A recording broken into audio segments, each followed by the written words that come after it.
Habituellement, les gens montent le Kilimandjaro en 5, 7 ou 9 jours. Nous, on veut le faire en moins de 48 heures. Il n'a aucune expérience là-dedans.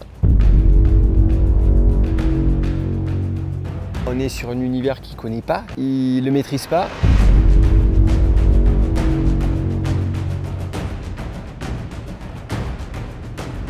J'ai jamais été aussi mal de ma vie. Vraiment, là, il n'y a plus rien qui fonctionne.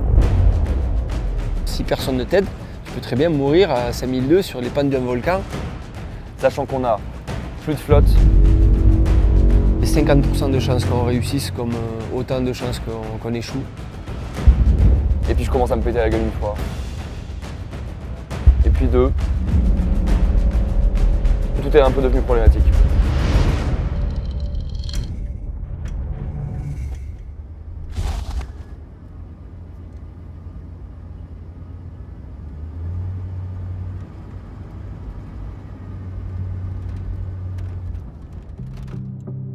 Je m'appelle Michel Lannes, je suis secouriste en montagne. J'ai entendu parler de ses projets, un peu de son envie d'aller vers la montagne et de s'échapper un petit peu de son univers culinaire parisien. Je crois que depuis quelques années, là, c'est un peu mon problème, c'est que j'ai assez peu d'appréhension pour rien. Généralement, je me dis que ça peut passer. Je préfère me mettre dans un mindset à chaque fois où je me dis en fait que tout est possible. C'est un peu l'exercice là depuis 1 an et demi, c'est de découvrir tout un monde que j'avais abandonné depuis 15 ans et de me dire qu'avec beaucoup d'envie, en fait, ça passe quoi.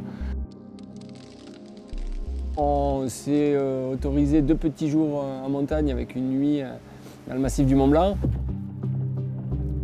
Il est parti de très très loin.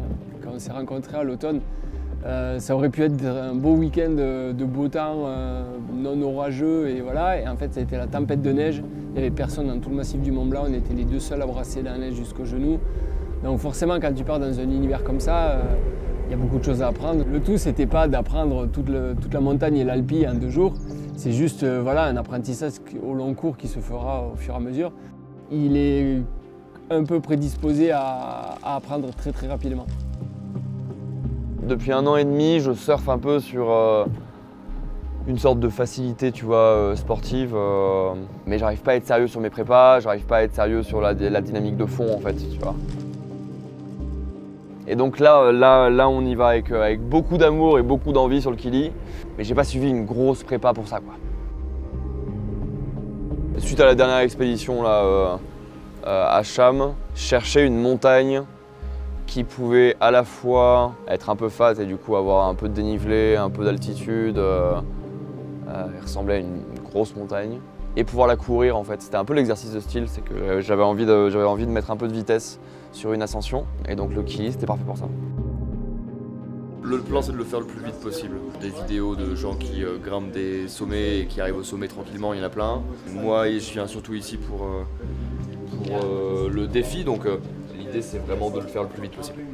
Demain midi on part, là il y a 8 km jusqu'ici, et après direction Orombo où on dort. Il y a 21 km, 2000 de D+, et le lendemain du coup on fait directement de Orombo au sommet et retour. On redort à Orombo et on descend. Ça fait le sommet en 2 jours. C'est une belle promenade. Ouais, 2000 mètres de dénive demain, 2000 mètres de dénive un peu plus le jour d'après, et un peu plus de 4000 de descente. Super. Et là, ça dépend que de nous. Et vu que tu as fixé un challenge à 48 heures pour faire le Kili, le challenge il est déjà monstrueux. Ça, c'était le plan, sauf que rien ne s'est passé comme prévu.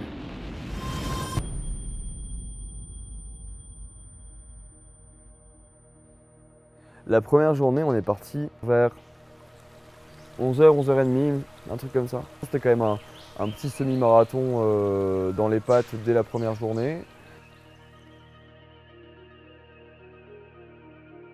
Il n'était pas dans l'état d'esprit oui, je m'économise. En fait, il voulait y aller, il voulait courir, il voulait profiter. J'ai un peu craqué parce que j'avais prévenu l'équipe de guides que j'avais envie de mettre de la vitesse dans cette expédition. Et je crois qu'ils n'avaient pas capté l'idée. Il est resté, je pense, 5 minutes derrière le guide. Après, il est parti devant. Au 3e kilomètre, j'ai juste doublé le guide. Et puis j'ai avancé, quoi. On accélère un peu. J'ai réussi à mettre une vitesse qui ne me mettait pas dans le rouge. C'est une vitesse qui était un peu inconnue pour moi parce que moi j'ai l'habitude de courir sur route. Jamais avec autant de dénivelé, jamais sur un terrain aussi technique, donc avec à la fois des racines, des cailloux, du dénive. Et à partir de Mandara, du premier camp, on a rempli un peu les flasques et on est parti sur la partie plus minérale où là tu sors de la forêt et tu montes en alti puisque là tu passes de 2800 mètres, tu montes jusqu'au camp du soir au Rondo qui est à 3008. Effectivement là, dès qu'on traverse la forêt, ensuite on voit la montagne. Ça va mettre du baume au cœur ça. Parce que là j'ai l'impression d'être dans les buts de saumon. Un peu chiant. On y va? Yes! Yes! Là j'ai vu que Guillaume avait vraiment les watts et qu'il voulait pousser un peu, donc je suis parti avec lui. On a commencé à se taper un peu dedans et à ressentir les premiers effets de l'altitude. J'avais l'impression que la montagne était énorme, ce qui était le cas en vrai. Mais tant que tu ne le vois pas au début, tu te dis ouais bon, peut-être qu'elle est dans des dimensions comme le Mont Blanc ou peut-être un peu plus gros et puis voilà. La taille de la montagne est telle que c'est sans fin. Les points d'accroche que j'avais en termes d'expérience en montagne, c'était dans les Alpes. Et en gros, dans les Alpes, le sommet, tu finis par le voir arriver, tu vois. Tu sais que t'es pas si loin. Là, c'était une sacrée promenade quand même. Je voyais que pour Guillaume, sur la fin, c'était un peu moins facile de le relancer dans les montées, ce qui est tout à fait normal. D'ailleurs, à 3008, en général, tu cours plus. Donc il courait, mais je voyais qu'il était beaucoup moins saignant qu'au début. Ce que je lui répétais, c'était de s'économiser sur ce premier jour. Parce que le lendemain allait être un gros jour. J'en ai juste eu marre sur les 2 derniers kilomètres. Parce qu'on avait l'impression d'arriver et qu'en fait on n'arrivait jamais. Et ça a été une sensation qui a été assez globale sur cette aventure. Mais voilà, tu as toujours l'impression que c'est trop loin et que c'est hyper long en fait. 20 km et 2000 de dénive positif, ce qui est énorme. Tu pars déjà en altitude, tu finis en haute montagne déjà. Donc c'était déjà une belle sortie de trail version plus. L'arrivée au deuxième camp de base est assez jolie, tu vois, selon mon esthétisme à moi. C'était un peu dans les nuages, ça commençait à peler sévère, mais c'était très beau, tu vois. Avec ces petites maisonnettes noires là, c'était très joli. Tu avais un truc hyper photographique et cinématographique que j'aime beaucoup.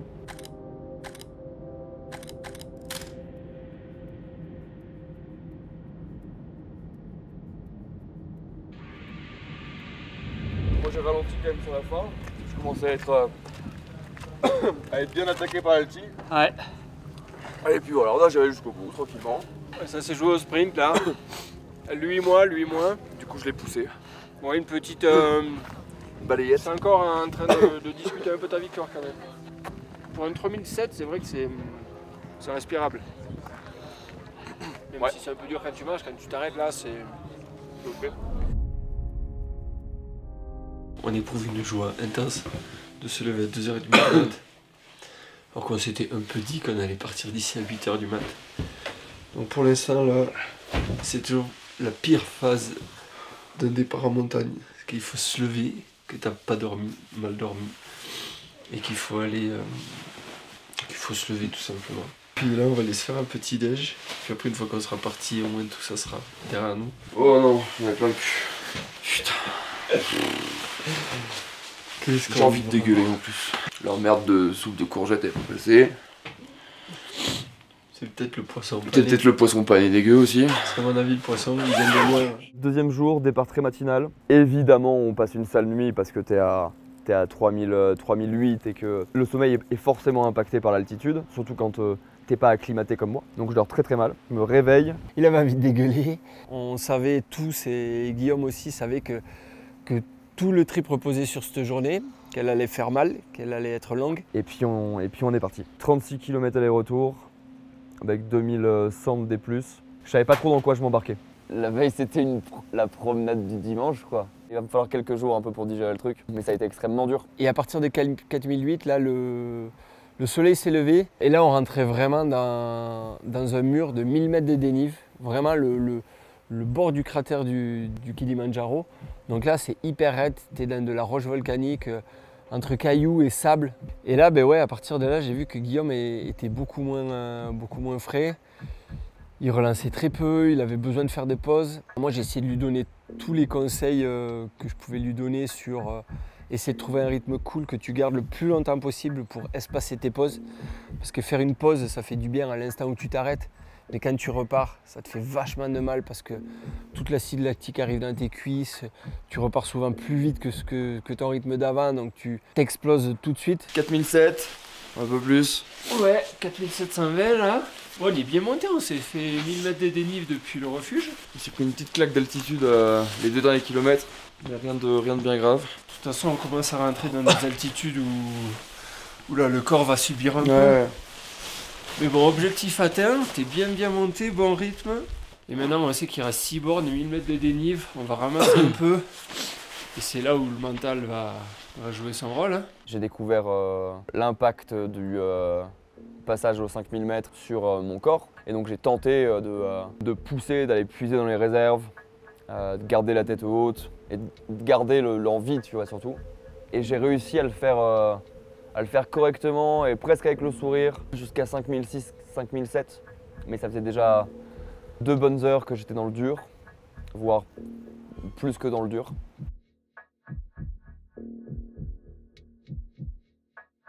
Donc à 150 mètres de dénivelé du sommet, il y a tout qui a dit stop.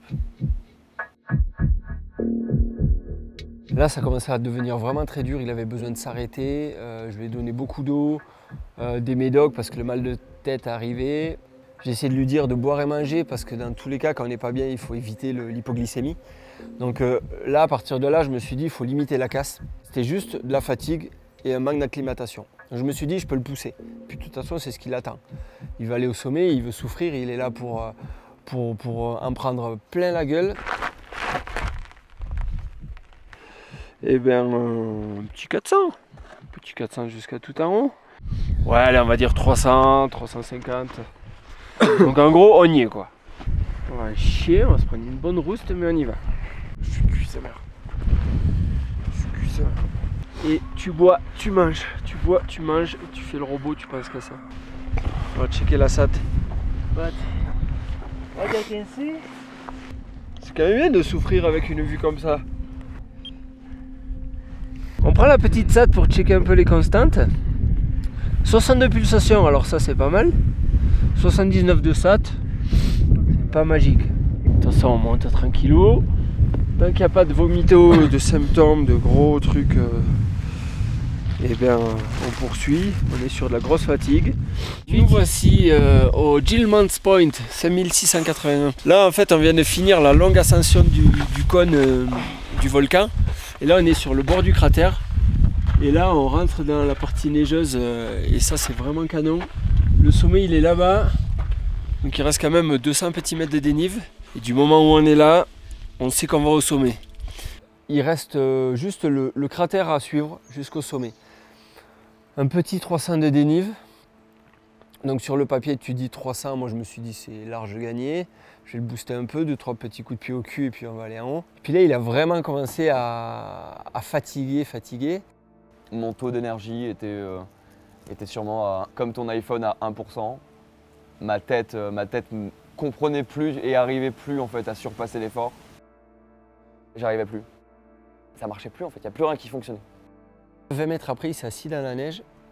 Il a gardé ses lunettes et j'ai vu des larmes là. Je me suis dit bon là il commence à vraiment accuser le coup. Et je dis à Mitch, tu sais quoi, je m'en bats les couilles de la photo au sommet, j'ai fait ce que j'avais à faire, j'en peux plus, je m'arrête là. Et j'en pouvais plus en fait. Et là je me suis dit non, je vois les larmes continuer à couler là, sous ses lunettes. Et puis il dit non mais les gars là je peux plus, je souffre depuis trop longtemps, je vais pas plus loin. Impossible de s'arrêter là. Parce que tu sais quoi, nous on va aller là-haut. Et ce soir, tu seras tellement deg. Mais non. Mais si, parce que quand tu auras récupéré, tu vas dire waouh, j'y retournerai plus jamais de ma vie. C'est pas entendable. En plus, tu arrives à argumenter, ça veut dire que tu as encore du jus. Alors là, tu me les brises pas et on y va. T'en meurs d'envie en plus. T'en meurs d'envie de ces derniers 500 mètres. Ça faisait 45 minutes, 1 heure que je chialais pour rien. Ouais, j'essayais de rester lucide, tu vois. Et la seule raison pour laquelle du coup j'ai fini par aller au sommet, c'est que j'avais embarqué 2 personnes avec moi en fait pour le sommet et que ça m'aurait fait chier qu'ils repartent d'Afrique sans l'avoir fait. Et je me souviens de la phrase que je leur ai dit en fait au moment où je me suis relevé, je leur ai dit genre Ok, on termine cette merde.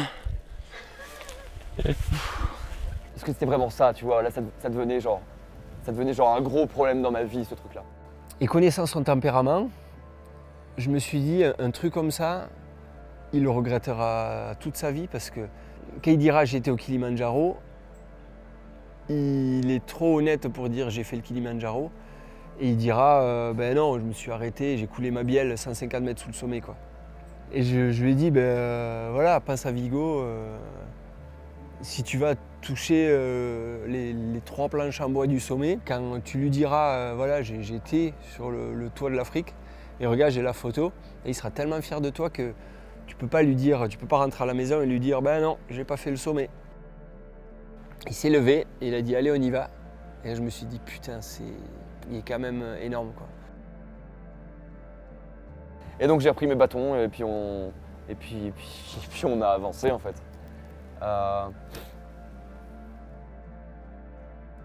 Là c'était même pas une question de mettre son cerveau off, mon cerveau il était déjà en off depuis 2 heures. C'était juste à quel point j'arrive encore à mettre un pied devant l'autre. Et là il a continué. On finit par arriver au sommet. Voilà, moi je me suis dit putain là vraiment belle perf. Et ça se voit qu'il a un tempérament de folie et qu'il lâche pas. Et content de l'avoir fait, mais c'était dur. Merci. Première fois que je vais si loin d'un point de vue énergie et émotion dans le sport quoi. Je suis en total craquage depuis quasi 2 heures là. Mais c'est ok. On avait dit qu'on le faisait en 2 jours. On l'a fait en moins de 24 heures. Là on a mis 7h30 pour cette deuxième journée, plus 4h30 hier. Ça fait le Kili en moins de 15 heures. Good job mon pote. Déjà pas acclimaté, tu viens au Kilimandjaro, tu prends déjà ton forfait 7 jours, tu le fais, sois fier de toi. Le forfait 5 jours, voilà, c'est un peu de la connerie. Si t'es pas acclimaté, tu vas exploser un vol. Mais le forfait 2 jours, pour moi, il y avait 50% de chances qu'on réussisse comme autant de chances qu'on échoue. Et là, je me suis dit, putain, on est en haut, quoi. Je mesure pas encore la folie de cette expérience et la joie de cette aventure, tu vois. Genre, là, pour l'instant, c'est juste un truc dans ma vie qui m'a vraiment fait chier. Même si sportivement c'était hyper cool, même si physiquement et intellectuellement c'est fou, je me suis jamais mis autant dans le mal, tu vois. Jamais été aussi mal de ma vie. Vraiment, là, il n'y a plus rien qui fonctionne. C'est très bizarre pour moi de me retrouver, je sais pas, à chialer pour rien en fait. D'un coup, en fait, ton corps lâche et c'est très bizarre. T'as l'impression de plus contrôler en fait ta tête. Tu t'éternises jamais dans des sommets comme ça parce qu'au bout d'un moment, tu te fais un peu chier. Surtout, très rapidement, tu te projettes dans la descente parce que tu n'as fait que la moitié du job, quoi. C'est pas parce que tu as atteint le sommet en fait, que la montagne te laisse tranquille derrière. Il faut être capable d'assumer la descente. Et donc, je savais en fait que ce truc-là était si énorme et tellement plus gros que ce que j'avais fait sur le massif du Mont Blanc que ça allait forcément devenir un problème. Donc, évidemment, on fait demi-tour et on réattaque cette descente qui m'a tellement mis dans le dur en fait à la montée. Sachant qu'on a plus de flotte, il n'y a que Mitch à qui il restait, tu vois, 1 litre d'eau. Et du coup, tout est un peu devenu problématique. Et donc, je prends mes bâtons et je redescends. Et puis, je commence à me péter la gueule 1 fois. Et puis 2. Donc, normalement, plus tu descends, plus tu retrouves de l'oxygène. Et quand tu n'es pas acclimaté, mieux tu te portes. Et lui, c'était l'inverse. Plus il descendait, moins il allait bien. Il fallait absolument que je redescende parce que j'étais à 0% de batterie en fait. D'un coup, mes jambes répondaient plus en fait. Tu vois, c'est-à-dire qu'à chaque fois que je posais un pied devant l'autre, je me pétais la gueule. Et c'est à ce moment-là en fait où je dis à un des porteurs, là on a un problème parce que je peux pas faire les 16 km qui restent pour rentrer au camp 2. Et il me répond, j'ai pas de solution. Donc mon ego me fait me dire genre non mais t'inquiète, je vais me débrouiller. Et effectivement en fait, je continue sur 1 km jusqu'à ce que je tombe et qu'il me ramasse. Et que du coup les 2 porteurs m'épaulent un petit peu pour que je puisse mettre un pas dans l'autre. Le brouillard est arrivé, la neige est arrivée. Je savais que Guillaume était pas trop loin derrière, mais genre 50 mètres derrière nous. Alors il y avait nos 2 guides locaux qui étaient avec lui, je savais qu'il n'était pas tout seul, c'est certain. Mais je me suis dit, putain, je sens un truc pas top. Là j'ai fait demi-tour, je suis remonté en courant. Je me suis dit, je vais tomber sur lui dans 30 secondes, 1 minute. Au bout d'1 minute, je tombe pas sur lui, 2 minutes, 3 minutes, 5 minutes. Et je continue à courir et là je me dis, putain, j'espère que ça va quand même, parce que s'il se fait une pause sous la neige, surtout que tu es encore à 5002, 5003. Et puis là, Mitch me voit au loin. Je sais pas si tu peux pas te rendre compte en fait de l'impact physique que ça doit être de se retaper du dénive dans l'autre sens après cette montée. Et là je le vois pas bien fringant quoi. Il descendait mais... Et là, bon du coup j'arrive à lui, je lui dis ça va, et puis là il me dit clairement non. Il était hyper lucide, il était capable quand même de parler, de dire, voilà, de réaliser tout ce qu'il faisait. Par contre, il avait tous les signes de l'épuisement, quoi. Il était juste au bout du Rolls. Et puis il décide de me porter au moins jusqu'au camp 3. Il n'avait pas un pas génial, il avait un peu le regard sur ses baskets, là.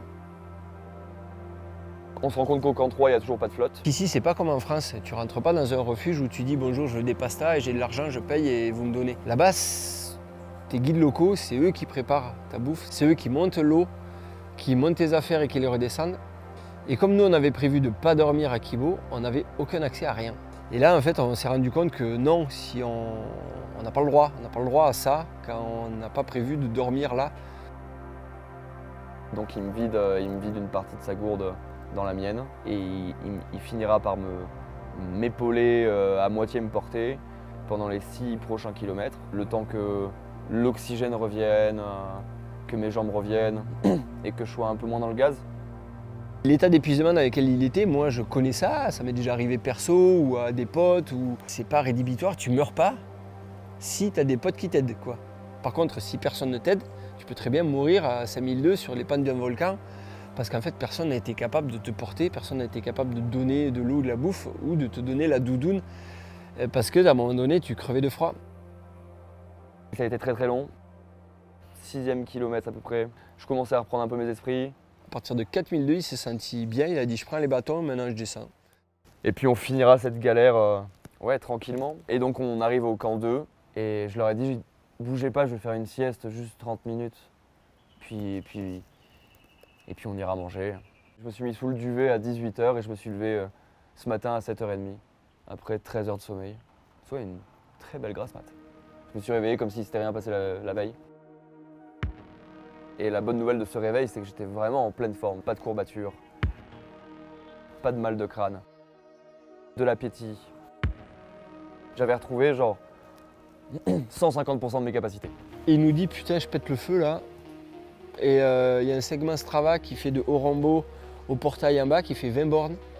Je veux le claquer. Du coup on s'est dit quitte à être en forme, autant descendre cette dernière partie du Kilimandjaro le plus rapidement possible. On part mollo sur un terrain qui est ultra technique parce qu'il est fait effectivement de grandes plaines et de collines et de cailloux avec des pierres un petit peu partout. C'est pas de la pierre sur laquelle tu as envie de tomber et c'est des appuis qui sont hyper irréguliers, hyper compliqués. On a descendu cette saloperie en 2 h et 31 minutes. Ce qui est un super score, étant donné que le meilleur temps sur cette redescente est de 2 heures.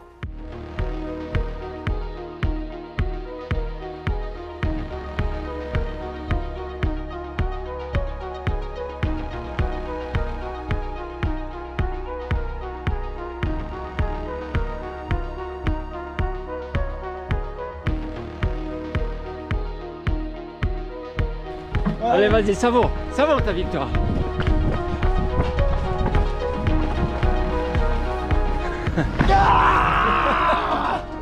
Cet homme est fou. Ouais, top là. Putain, moche. C'est ainsi qu'on a passé le portail d'arrivée du Kili. Ce qu'il voulait, je pense, c'était pas que atteindre le sommet du toit de l'Afrique, c'était un vrai challenge où il allait un peu toucher ses limites. Et en l'occurrence, je pense qu'il les a bien touchées. fier du chrono qu'on avait fait, fier qu'on soit tous en vie, fier qu'il n'y ait pas eu de problème.